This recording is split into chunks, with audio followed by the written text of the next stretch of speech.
Hi, so my name is Muhammad Ali, and I'm going to be presenting on Benedict de Spinoza. Um, Benedict Spinoza was a Dutch philosopher of Portuguese Sephardic origin. He's also known by his Jewish forename Baruch, his Latin forename Benedictus, or even just Bento for short, all of which meaning blessed one. He was born on November 24th, 1632 in Amsterdam, the Netherlands. His early life was a little shaky. His mom had passed away before he turned, so he spent most of his childhood with his father. So his parents had actually left Portugal because they were being persecuted amongst many other Jews at the time. So they were forced to leave to Amsterdam for that reason. And that's where he was born. So he was educated in the traditional Jewish tradition. He attended a Jewish school there in Amsterdam. But early on in his career, he kind of started to drift away from these more orthodox views.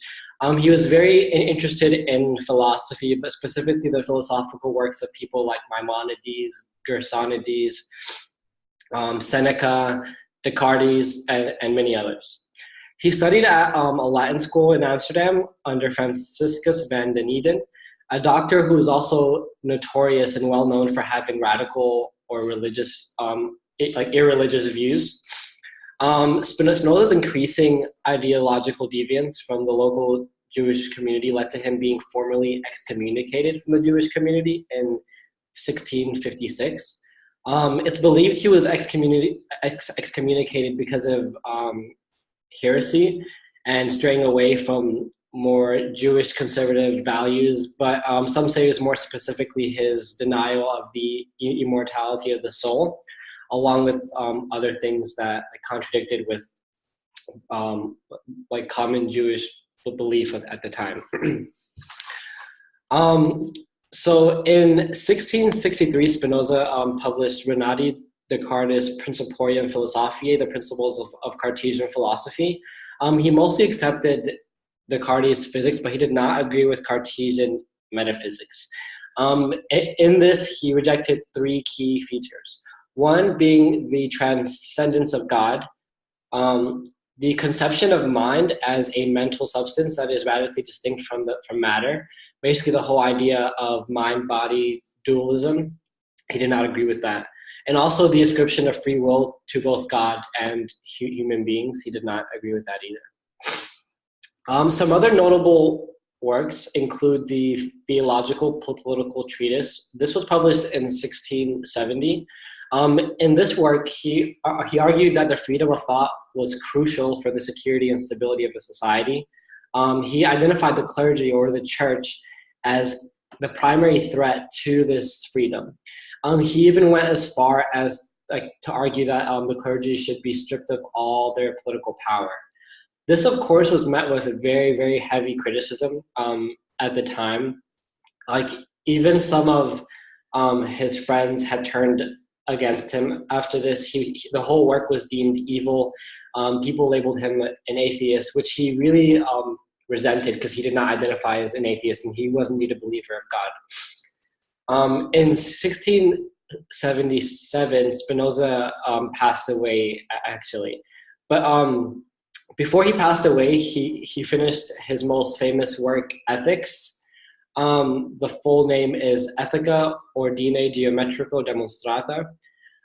So he was not very optimistic about this work, which is why he actually didn't have it published. He was very hesitant. But then once he died, that same year, his work was published because it was finished, but just not published yet. So, the entire work, Ethics, is written in the style of the geometric treatise. So what that means is that each book is comprised of a set of definitions, axioms, propositions, scholia, and other features that make up the formal apparatus of geometry. It's important to note, though, that he was not unique in this sort of style.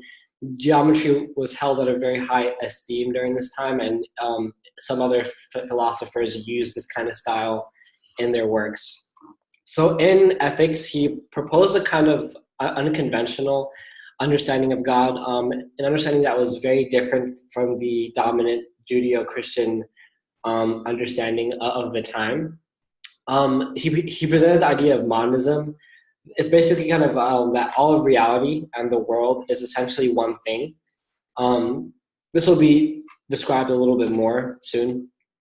He also believed that sense perception is essentially inadequate. So what this means is that he believed that our perception of reality through our senses is not adequate because it is indirect. So basically, our perception of anything outside of our body is colored through our own lenses, which makes it different from what is actually real. He also presents many propositions to argue for his pantheistic understanding of God. Pantheistic being defined as a doctrine that identifies God with the universe or regards the universe as a manifestation of God. So his propositions can be largely understood with the following four points and the conclusion.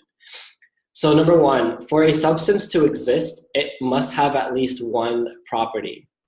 Number two, if two things share a property, they must be the same substance.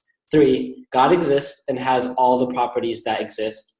4, God shares properties with everything that exists. Therefore, God is the same substance as everything that exists in the universe. This essentially summarizes the understanding of God and the universe that Spinoza is wanting to present. And he argues that it is this understanding of God and the world that will ultimately allow humans to kind of achieve happiness and gain knowledge through this kind of framework that he has presented.